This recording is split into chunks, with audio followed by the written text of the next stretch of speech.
so e paia lea so sa le nei ia tātou tāpua I lo tātou atu wa e silisi I lava Lene aso lele e tupu ai mana atu I me a ilunga le aso e paia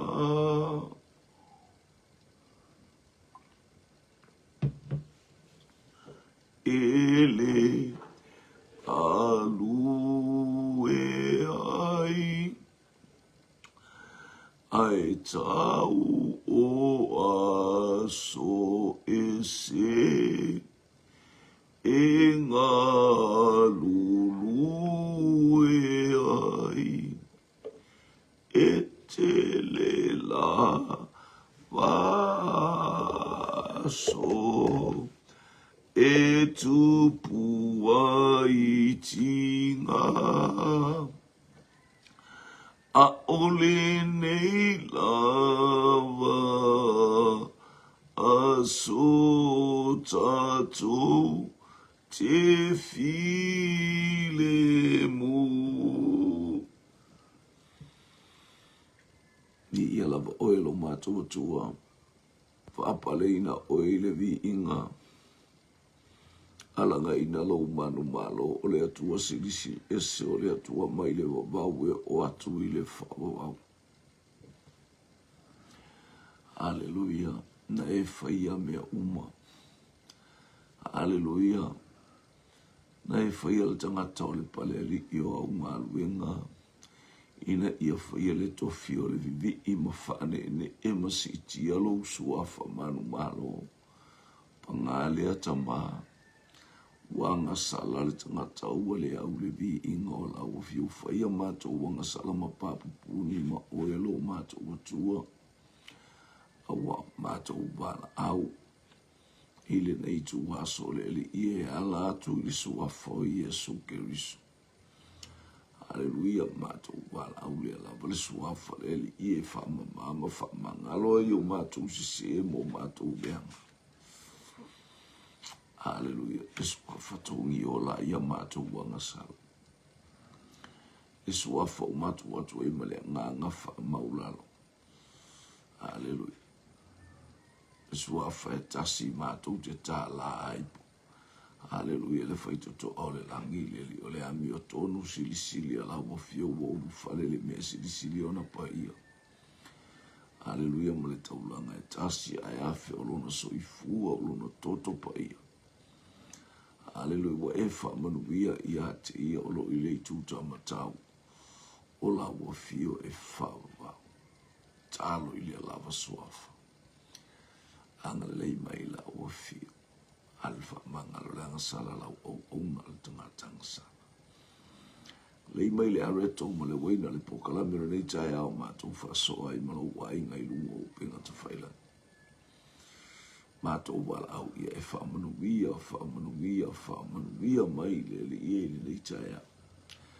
Hallelujah I lunga oro wa inga. A whai mai ma lei fua mai whangonga le lei. Mātou tō whanga I eilau whamanuia I eilau wanga le lei. I watu mea uma I lau vi inga. Le atua le tamā, le atua le alo. Le atua oe le nganga pa I ona o Iesu. Amen.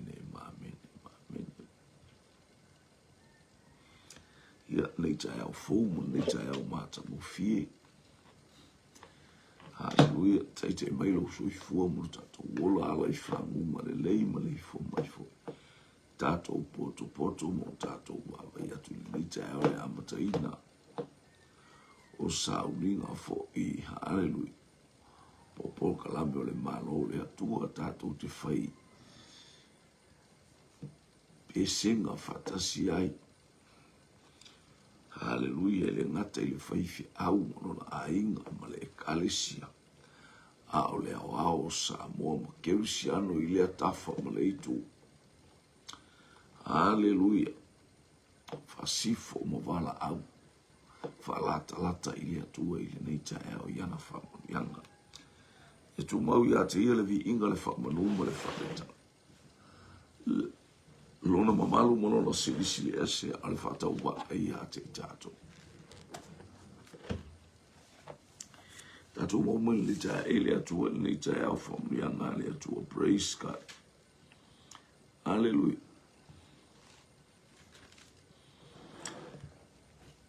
Ina ua tātou mua mai le anga le silisili ese o le atua. Praise God. Tātou whaulungu le upu le atua, to e watu i ate o le upu le tātou te mafofo whatasia i mo tātou. Whiau le atua o le whiau moli moli. Hallelujah, malitusi le lua le tupum tā upos futasi. Ma tā upos fulu lua.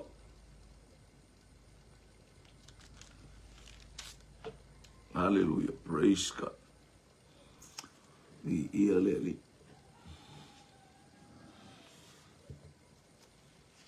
Praise God. O le fe au le nei tai au. O le toto e le lei e le lei.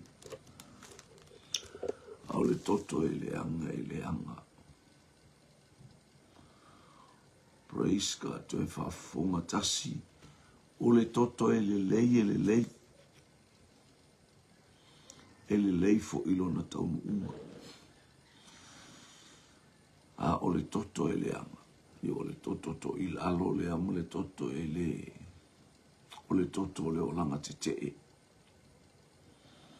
Le lei le tau unga ma le o langa te te e. A vi ia le li.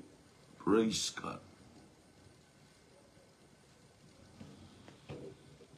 O le tale maua mai i le tusilea. Pea e whaita au i le lua le tupua ron ta au pes frutasi. E utu e awatua e whaima fe au moli ona le utatu sa uni ne. Hallelujah. A aima feinu i le a reto wha le nganga mai le atua. Tātou wha tasi na i o tātou wha na ia wha manu ia le atua ia i tātou i tewi umarau. Praise God. O le whawhine le inga o le whasinga o le ainga o le tupu o a apu. O le whasinga o le ae. O le ainga o le tupu o iuta. E atalia le tupu whawhine a. Praise God. E mali e tala le pefa longo ne ia. Toto e le le. Toto e le anga e le anga. O le teine le olona tina ia sapela. A le teine le na mafua i le fisota i ngā tupu o iuta ma tupu. Ma le tupu o Israelu o apu. O le teine le. Hallelujah. Wai ua ina ulu tala ta malo a apo ma ufia fia apo ila na tau whasese po lona tau mwhaifo i alele brainwash leo langa o le tupu o Iosefatu. Wai una matu u Iosefatu ma o lea ua non ofo le atali o Iosefatu e alana ufatu o le ua matu u Iosefatu. O lea ua non ofo lona atali i. Hallelujah. Male tamale a finele o apu. Elelele le o langa o apu. O le toto e le anga. Hallelujah. O le toto a apu e fau mai e le fafine. Lona o langa. Hallelujah. tu se muli tai polo kala me uma e whaia a apo I tala e whaia tua I ia. Ne whawhine leo. O Isabela. O lea whino le tupu Isabela, o lea whino le tupu whapau. Na mea le anga ae tau mwhai maita ngata nei, wai ifo I tupua. Ele ifo I le atua, tātou te whaamanu ma vivi I le atua. Ni tai au tātou o mai, ni tai au le areto o ma le wina, le whaivi inga I le atua, ma le pese I le atua, le asebe au mai le atua I le nei tai au. Ia whai lea mo I tāu, o le toto ele lei. Ao le toto ele anga.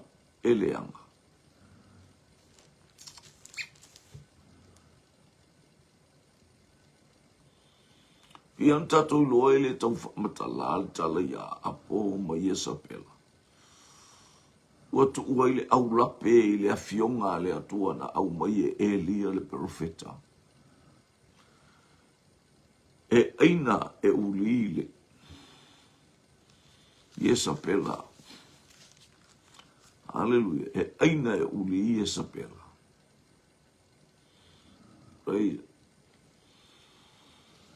O le lau ele oti ai Isabela na taule lei mai ai oti ele o Israel. Ele to valele upu ma le afionga le atua ua feta lai mai ai. Olo ola le afionga le atua olo o ngalue mai. So se vaenga o louta ngata soifua ma le fale o le atua e o ia I le malosi anga o le upu le atua. A ola na fionga ia Isaia le profeta. Hallelujah. Ele foifua maila upu ia te au. O le mea alu ia ila upu le fionga le ale atua e whaia le mea o te fina ngalo ioi, fina ngalo le atua. E whaia le mea o te fina ngalo ioi. E manuia le tangata. A te whaalongo matalia. Hallelujah. E manuia le fale whaalongo longo iai. I o le tala iai. Le si vaenga le tusia Isaia e ono sfuruma le ono. Paule tangata o te fia. Paule fale o te fia no foi. O le tangata. Hallelujah. Hallelujah. E whaamaua lalo lona loto. Whaamaua lalo ma le loto ti inga. Manga tete ma whaalongo I la upu. O le toto ele lei. Ele lei. Ha o le toto ele anga. Reiska. Lele ua tātou whalongo le tala. Le pia fia whaita ua le tala atua lea. E umi pia whaita ua le ua watu e ato ina ia e whalongo longo. Ile le amatana. O le toto ele anga. Lale ua la tule whawhine le ua nofo I lungai. I Utah. Lale ua nofo I leitu I sauti e Utah. I Jerusalema. Hallelujah. Ua nofo I le atali o le tupu o solo a ia ele a fine o le atali o le tupu o Yoasa. O Yoramo. Yoramo le nu nofo mo le fine le atalia. Ia na ua mawai atu lona tua ngane. A mio leanga. Hallelujah. O Asaia. Uma a aposo so o ma Asaia. Hallelujah. Ele aise atali o Asaia a leala o sui mai lona uso. O Yoramo. Hallelujah. Me whanau la lea apo. Ai ese Yoramo o Yoramo le atali o. Iosefatu le whaingo le Yoramo le. Asaia le tuangane o le fafine le o atalia. Le ai whaongoa I fo I le Asaia le lana tama. Lana tama le na whaimatupu. Ai aluatu I Israel. Ai whasiotia I Ieu Yoramo whaatasi maia. i le taimi o le afionga le atua. Taimi o le upu le atua. E le aise isi e toi tū mai le taimi o le upu le atua. Mo feta lai mai i le atua. Te ilo le taimi na alua i te malo le o Farao Neko. Ma le afionga le atua a o tula ima i te malo o Iosia. Paua leo se mea na misi a Iosia wa alo wa le manino ai ia le vaaifa le anganga a Iosia. Le ono le taumu, le ono le whailoa mai a ia te ita ua. E le alo ese le upua le atua ua momoli mai.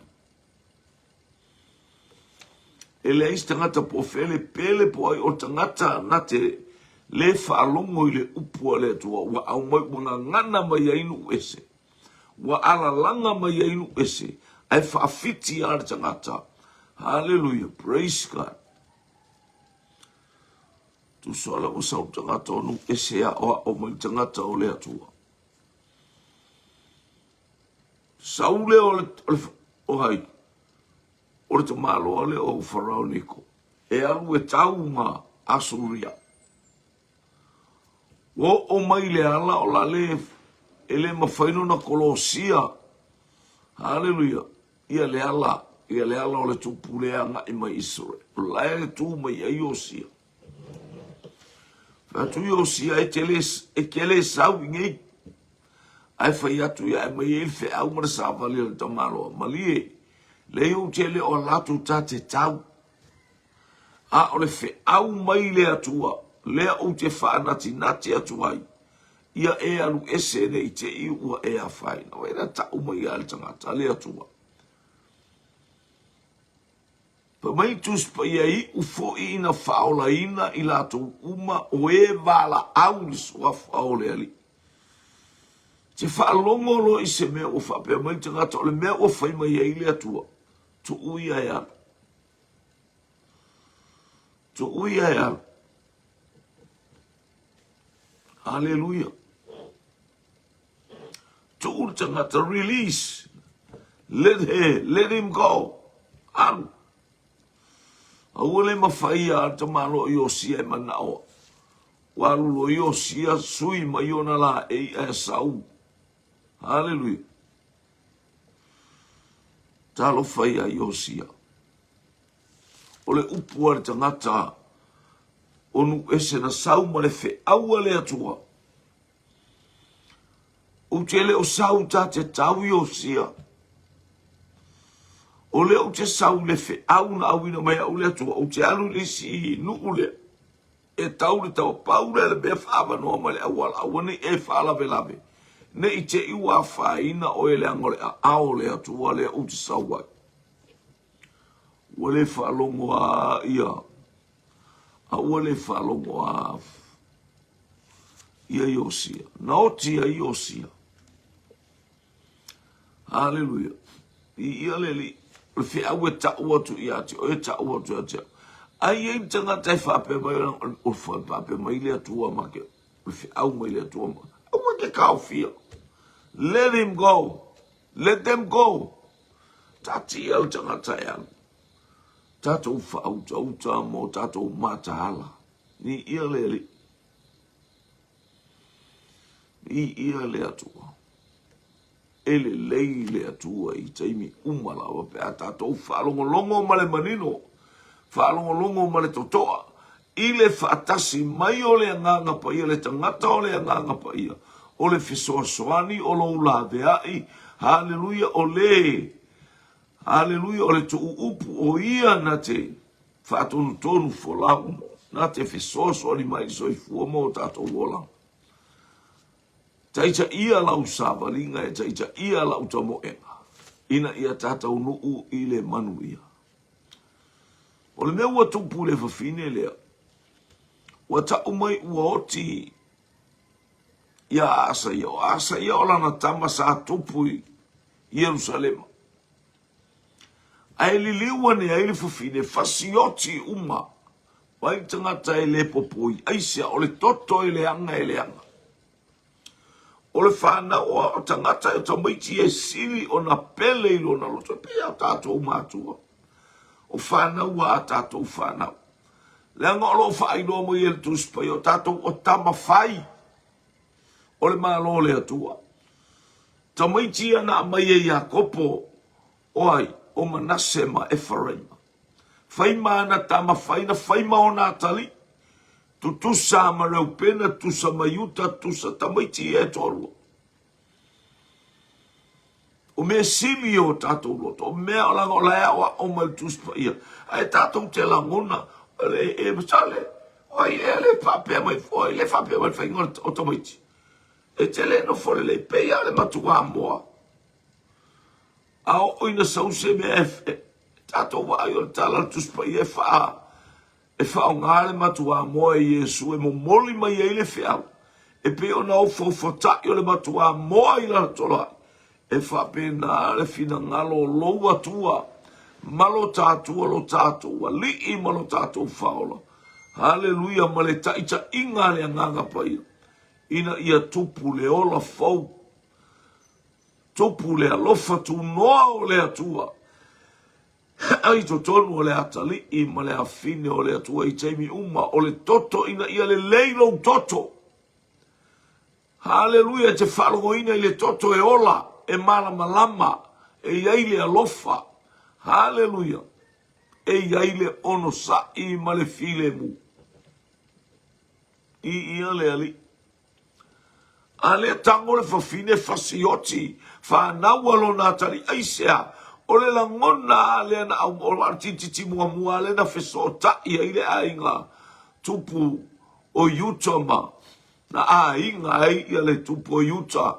Ma le tupu o apu. O le fine leo atalia.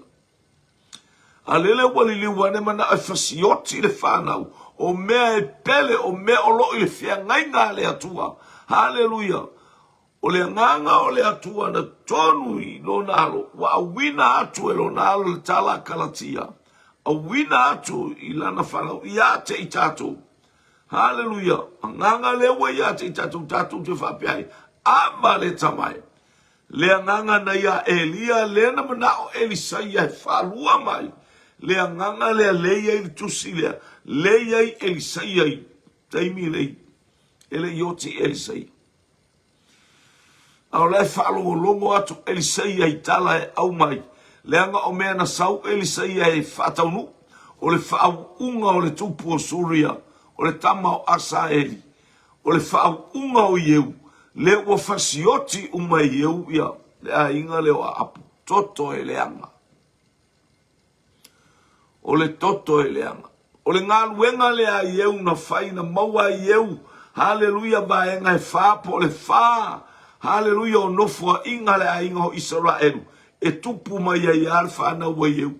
Umatu ieu. So o mai marana whana ua e toa wha. Aisha o sila ia ile atua ile toto. Haleluia. Whai ngā luenga le lei. Ngā lue le lei. Tautua matavela. Tautua no fotua vai. Tautua toto. Le lua au mai ele. Le lua au mai e. Praise God. E ieu whaamanuianga. Aisha mana ia lona toto. Ai muli ane. Ua to e fo i a ieu ni mea whaale tonu. Praise God. A ole o te tala noa nga ele whawhine. Ole a whawhine o a apo. Le ua nga i maile a inga o a apo. Lele ua tu la i maile na tama e whai matupu. Ai sauto e oti atu ai i Israel. Ole me ole o so vale. Hallelujah. Ele oni a o teimi e mo ia vai tato feasia. Feasia ile teimi lae au mai ele atua o teimi te asia to i no uso. Po ia se me mana o ai, po ia se apena. Ai o tato te so ona o a ni ele. Le ua la tu asaeli. Asa ia la tu oti mai ai. Hallelujah. Ile le fasiotinga e ieu i o ramo, fasioti e sapela. Haleluia. Lele uoti mai male tupo yuta o asaia, o le tamale a atalia. Li liwang e loa le fafine fasioti umar whanaua asaia, waoiloa, a umatu asaia e so o mai malesi. A laenu fono whaia ele o toe whaia matupu. Ele o toe maua so navano. No folo ma fasioti, toto ele anga, whawhena fasioti. O le winga leo satani. O le winga leo le tiapa, o le winga leo le ekalesia e toto palapala. O lona taunu unga o le whaalumaina.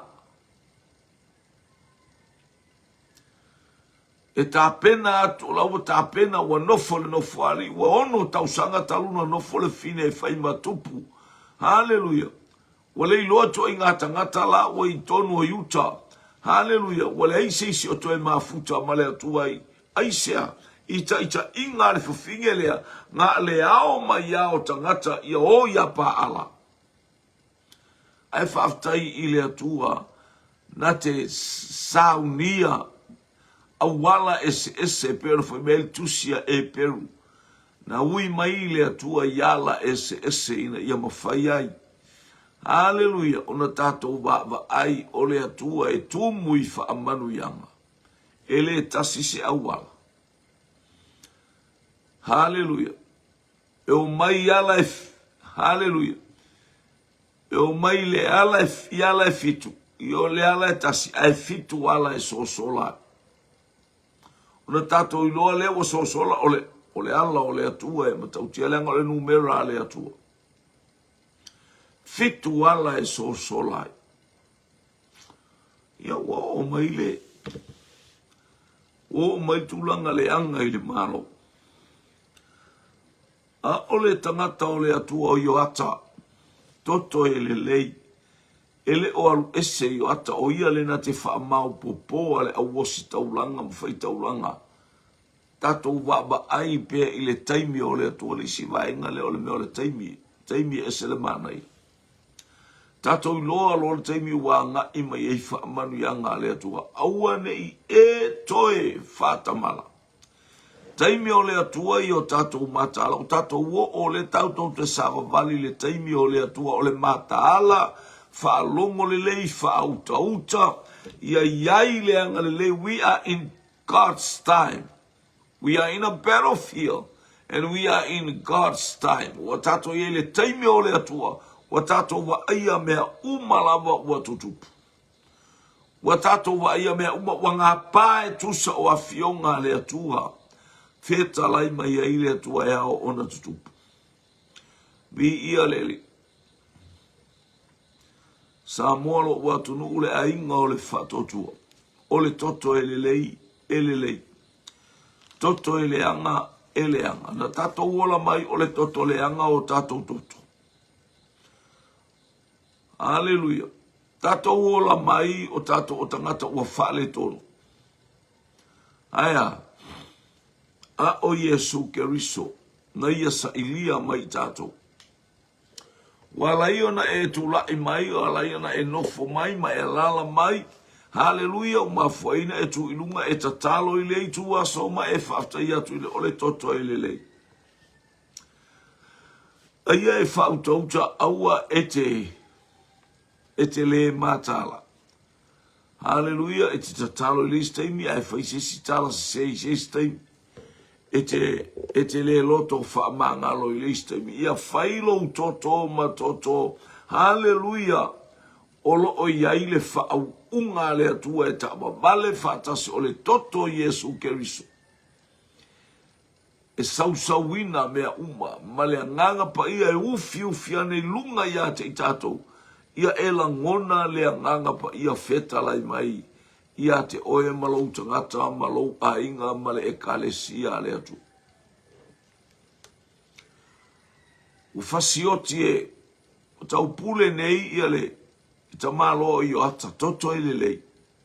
O le toto tangata i utai, o le toto o le whianga inga. O le toto o le a inga o tāvita, tangata i uta. o fai atu te maloa. O mai u mata tonu uma o e mata ta o ile atua. Pe e whaina nāle lato ufono tanga ma le lato sa e linga fo i ane. Whapoto potonga na e whapoto poto i mele lei. Hallelujah. Le fe mel tu si ai pelu an whapoto poto le auso a. Tato whapoto poto a ule pei o le whapoto tonga istangata lea. Whapoto tonga le leia a o whapoto tonga e tau mo whai e ia. Ia le whawhine lea o. Hallelujah. O atalia. Na o whapoto tonga o mea se sema mea lea. Leo whai atu ia le toi ina. Awane ia ise tangata e aru. E se whapena fo le whiau ia te i tātou. Tātou te whapoto poto i lea taimi ma le tu aso. Ina ia mawhai o na tafe whaabanu yanga lea tua i to tonu o lau a inga. Hallelujah. Tonu o lau whanau, tonu o le kalesia. Ia nisi fo i taimi o atu ai tangata o wala ngwel pule a onga ia tātou fo. E tātou fono e tau mai ale atu entale. Ale pule a onga tae au e whale tātou fono nei. Pe saule amatanga le vai yaso mea umai whaile vai yaso aso ilo ai whaile fono. E ala lana fono ia awa ia sau niuni o whaia onga nei tūwha fose i mai ia se asi siaum. Ia mata alia o lea o onga o tau maiti o atu langa e wha malo sia pili o tau whapena. Wha tonga whapena. Ai lo to inga me vole o au mai whaia onga no fono foi ia ai whai ia tala no anga tala no i lista ngata. Pe mata arisi le ata le sa tau wheskas koti. So ska kalale. Ioi. Saulo le fa tu martala sela o tal no i saurisi. Wai una tu utamiti ai faita no anga mele. Ah. Ia leli. Ele leile atua i taimi umala. Praise God. Wapena mena tu kuitono for the fainga alwin. Nanga le mai tu spe I want to wal mafuta futa fatasi ole auso pe on tu waistangata. Langa le mafuta futa e masani tangata uto mo le faitala me fa pena. Hallelujah, ale mana onga le o Paulo. Hallelujah, mo moli le nu o le atua. Au le tu ole mafuta futa ina ia fasoa. Hallelujah. Le polo kalame le leo le areto male waina e pe o le neita e au. Hallelujah. O le toto e le lei. A le toto e le anga. O tau pule e le fasio tinga o le fafine e lea. A o la ie le tamaititi pepe. Na ola le tamaititi pepe. Na amena e le tua fine o le tamanoa. Ame faa.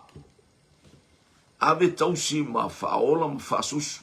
Asu e tangata e fasusu ma tausi. Wola e tamaiti ngo ia yoasa. Ni ia leli. Ma na ia le olanga fo ia le neitu. Hallelujah. Praise God. Ma na ia le olanga le tupule ama polo kalame na ia faia mailona tamaititi. Hallelujah, se iau oina oti la yoasa o fasioti e tangata. Fasioti ana au auna yoasa. Ele o ka ua se reason. Hallelujah, le mafu angana lata o fasioti a yoasa. E man, ia leo langa o tupu o yoasa. Mea umala mana ta pena yoasa. Aise ale lei le toto. Le lei tangata i ele malama le lei le toto. O le au pule tua ma i lato o e na lango. E se mana ia ai le leila o lango i lau whaifiao. Le leila o lango i lau ai. Le leila o fautua o le ato le lango o lau fautua i lau ai. Fautua e ola ai. Ai lolo wa vea o se fautua o iei se oti. O le pule oti. O le toto e leanga.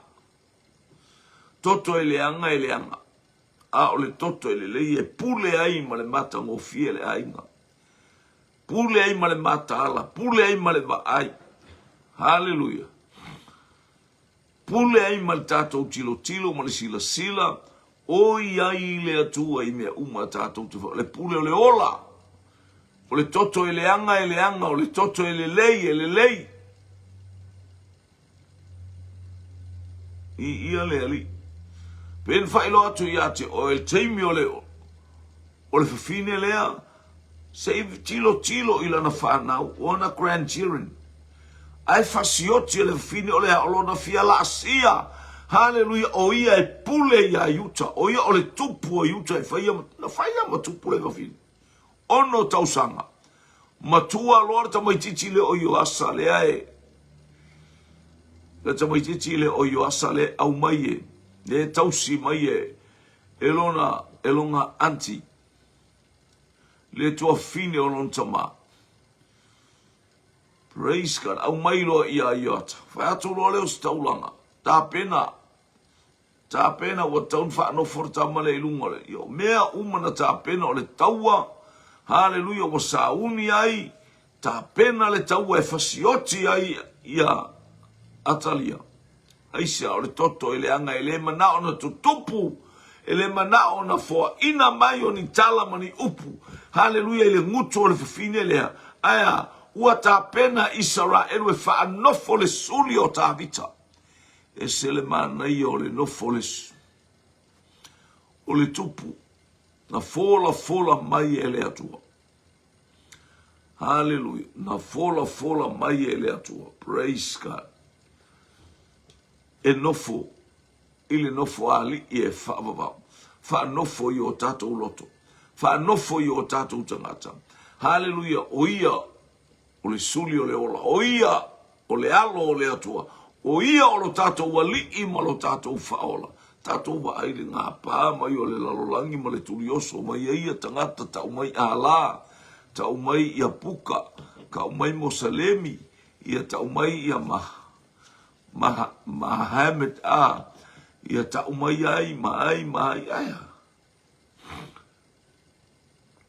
E sele mānei o le tatou, i loa ma le mautino, o le toto e le lei e le loula ngona i to tonu ia to e, nonsense. Rubbish ele o se mea le tatauna au mai. Aia, tatou wai fo ile anga i mai. Tatou fai o anga i mai. Ele o mai tatou mea le o tau fai e wha malosi. Tatou te o ia pa ala. Tau te o ia a saira. Tau te o, hallelujah, ia Moselemi. Langa i e fo i Moselemi o ia te tatou. Io ele fo i alu le la tau tala. I e whatanga ele atua se i loa le tangata malona loto. Te lo e whatanga e le atua mea umalawa. Alleluia. Me le leima mea whaale tonu mea o lo whaia e tangata. A le whina ngalo le atua. Alleluia. Te whia i loa po whea o iai o tau loto. O te whata apeina o tau ea ili liu mai ia te umalo loto ato. Umalo wanganga ato. Alo maros. Tala nare atua. O te aapa atu. Au mai oi lo malolonga ma le matangofi. Teu te nome mta upe wha luas fulu fitu e o le luas fulu iwa. O lo tala noa mai ele whata apeina ele atua mea loto i ele tangata. Le whatonua i ele atua mose. O te whata apeina nune pe a whai e pupu au lato loto ia pa ala o ia a saira o ia e fia lavale mea o ia. Ia mea i ele mea ngā. Sasa ila ko o ile me wala ko loto ya pa ile me le mana o ile atu ole me mai lo loto a fe ke loko yo a e alu e fa pe o i lo atu o sise le almen tu pu le wi le almen tu pu fanga nga pua hallelujah ai pua ai le wi pala me ai pala me ele o tele e a mea na ngona. So u loa po fea u toroto. Le loto le nfape. Le a o fo i mo fape. Atua o wanga sala i luma o le atua atoa ma u luma tama. Le loto na le mana o mia e le atua. E te fo i mai o te fo i mai. Ta te fo i mai mai ta ua. O mea lai o ta loto e au na i le atua. O le toto le nae. Le lei. O le toto e le anga. O le toto e le lei. Hallelujah, sa tato ia i lalolangi pia ana whaelo hatu. Sa tato ia le matautia o le olanga sa tato uolai. Sa tato le iloa, aua maua i tato upe o le tala i le wi. Hallelujah. Sa fai tato maivi mamango awa toe manama mai. Haleluia le mana le ola. Haleluia o tātou tūlai mai ai. O tātou o se au tau o tā pena e le atua aisea. O manava mai le ola. O le toto o manava mai. Haleluia e uina sa maua i ta ua o iwi manga o le toto le anga. Na tā whea i tonu o paperonia. Haleluia wa o le whaalinga le whai tonu o paperonia. Nei loa Eskiel. E uina ua mamango ma ua le au ngā i ta ua matutu. O le winga ua le aise whaamo e moi le ola. Aia. Aia whai te li liu mai malo loto ato. La lewa to e feta la iane le atua. Ma na vatu ia. Ma valo atu. Uma na valo atu. O le upo le atua. Ae vai atu wa ngā sese. Ma na vatu. O le anganga pa ia ua foa ina mo i tāua. Ina ia ola le totoma ia i loa ele tangata. Resurrection. O le toe whātu wina mai o oe na iewa oti. O le mana tele o le atua na whaia ia mea uma. Vi ia le ali. Ia i le atua le vi inga le whaamanu ma le whaanetanga.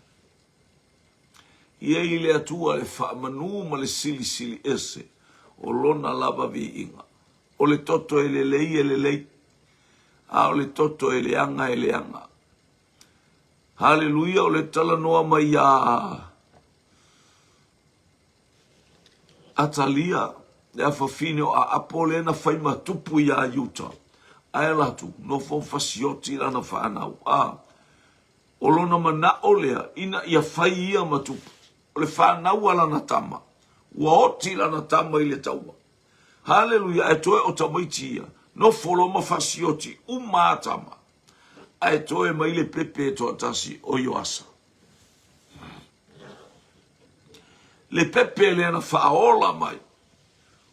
Haleluia. Fitulo ona tausanga whailo matupu. O le nuku o le atua. Ua te i Atalia a. Te ilo e pe ale leilo toto. Haleluia e leise fefe. O le alofa. E tafe i totonu i ate oe. E ie ngā lue ngā le atua. Tato ie ngā lue ngā le atua. Fai tato ma au ngā le atua. Haleluia fai o e mati a kono le awa. O le fai fi au. Ia po le taita ia o ngā sāpor taita i wha iri o āmala au ngā ua wala au ia te tato e leilo toto. E aua nei e nofo whata mala ia tā mata ala. Ia wha au au le anga o Keriso na ui mai mea uma. O Keriso na maua i puapua ngā o la nā fionga lea e maua o tau i puapua ngā o le lalolangi. Sfulu ono le tusia Ioane alfai upo e luas fai muli a. A ia outou ono sa iwa umanu. E maua outou o tauma. A le utatou whawhiange sa o Yesu. A le puapua ngā ma le ano noa i o whainga ta o tatou whitaia i lea taimi ma lea taimi. Pa lafu aku o e lea. Pe pelo angi o e lea fai yane le tala malosi a lea tangata. Wa o mai antala o eva ai atu ai tua mawala au mai o atala uma ale mana onga lea o le toto e le lei. O a fati nonga e te whaia ia e whaia i le alofa, ia e whaia i le loto mangalo, ia e whaia i le talitonu, ia e whaia i le wha moe o loso i fua Keriso, o le wha moe i le ola. O le wha moe i le unga e pei o le tala ale tamalo o Yeremia. Wa o iloa manatu wa o manatu a ia te uto o le upule ale atua. Ia Yeremia ale ta ulenu.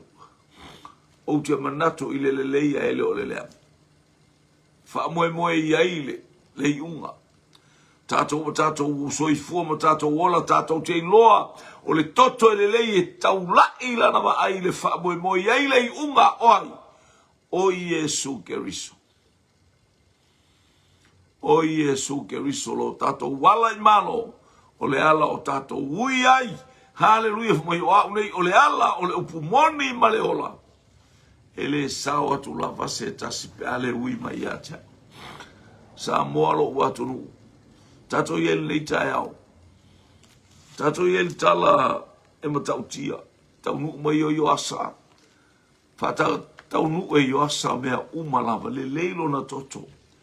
A o onga o yo asa el tamalo o yo ata. Oka se au le lei. O le ata o le o oina o i tato ue le nganga pa ia. Le fisosoani a le nganga pa ia i ate i tato ue o i tato.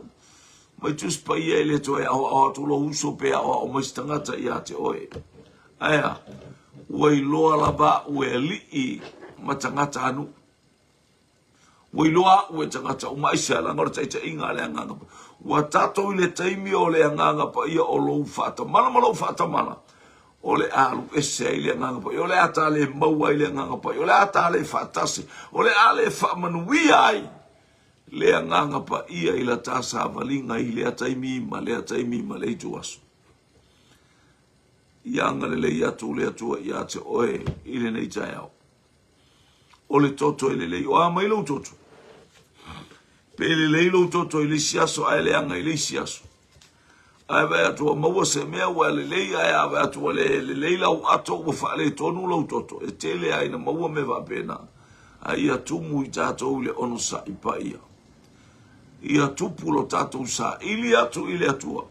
Ina ia whaamanuia mai ile atua. Whaaftai mo le ainga o le whatotua o fai tatou mafuta ili nei tai au. Anthony Taruwasa.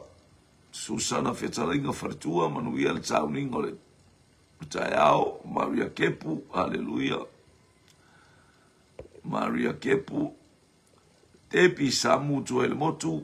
Mi ia le valo pausima.